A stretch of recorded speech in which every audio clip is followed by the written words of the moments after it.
ሰላም ጤና ይስጥልን ውድና የተከበራችሁ ተከታዮቻችን እንደምን አላችሁ? ግንቦት 16 2017 ዓ.ም ከአንድነት ሚዲያ ዜና ይዘን መጥተናል። ተከታተሉን። ሰበር ዜና ሙሉ የሚኒሻ አባላት ተበተነ። ዘንገና ብርጌድ የዓመቱ ልዩ የሆነ ወታደራዊ ኦፕሬሽን አከናውኗል። የብርሃኑ ጁላ ሚኒሻ በተሊሊ በግዙፉ ሶስተኛ አገው-ምድር ክፍለ ጦር ዘንገና ብርጌድ ከተሊሊ ወደ ሽንዴ መታጠፊያ ልዩ ስሟ ወንጀላ የተባለች ቦታ ላይ ከሌሊቱ 11 ሰዓት ጀምሮ በተደረገ ከበባ ከቦታው የተመደቡ ሁሉም ባንዳ ሚኒሻ ለወሬ ነጋሪ ሳይተርፍ የአለቃውን የስልጣን ጥምም ሳያሳካ እስከ ወዲያኛው ተሸኝተዋል። በሕይወት የተረፈውም ተበትኗል። በዚህም በርካታ የባንዳ ሚኒሻ አባላት ተደምስሷል። ሻምበል እውነቱ የተባለ የትልሊ ከተማ አስተዳደር የጸጥታ ኃላፊን ጨምሮ ጠርናፊ አመራሮች እስከ ወዲያኛው ተሸኝተዋል። ሁሉም የሚኒሻ አባላትም ተበትነዋል።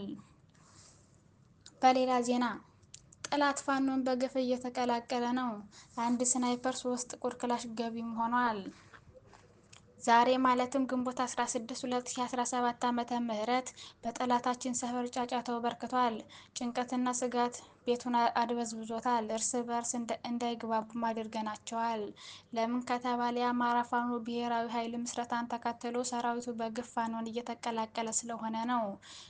በዛሬው ዕለት የአገዛዙ አሽከር ሆነው ሲያገለግሉ የነበሩ ሰራዊቶች ጥሪያችንን በመቀበል የአማራ ፋኖ ብሔራዊ ኃይል በጎጃም ቀጠና የአዲስ አለማየሁ 7ኛ ክፍለ ጦርን ተቀላቅለዋል።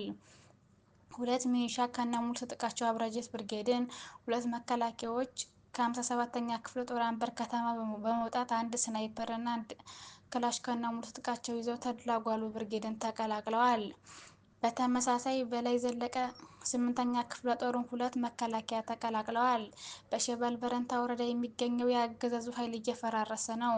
አወላየነው የደቡብ ተወላጅና መለሰ ጸጋይ ማዕከላዊ ጎንደር ተወላጅ የሆኑት 403ኛ ኮር 57ኛ ክፍለ ጦር 3ኛ ሬጅመንት 2 ጥቁር ክላሽ መሳሪያ ከነተተኳሹ እያንዳንዳቸው 220 ጥይት በመያዝ የአማራ ፋኖ ብሔራዊ ኃይል በጎጃም ቀጠና 8ኛ በላይ ዘለቀ ክፍለ ጦር ሽፈራው ገርባ ብርጌድን ተቀላቅለዋል። በሌላ ዜና የአማራ ፋኖ ብሔራዊ ኃይል 8ኛ በላይ ዘለቀ ክፍለ ጦር አመራሮች በእናርጅና ዋጋ ወረዳ የሚገኘው ሶማ ብርጌድ አመራሮች የሻለቃ አመራሮችና ከፋኖ አባላት ጋር ወታደራዊ ዝግጁነት፣ ፋይናንስ መምሪያና ደንብ፣ የህግና ስነ ስርዓት ጉባኤ አሰራር መምሪያ ምክንያት ከሳምንት በላይ የፈጀ ውይይት ተካሂዷል።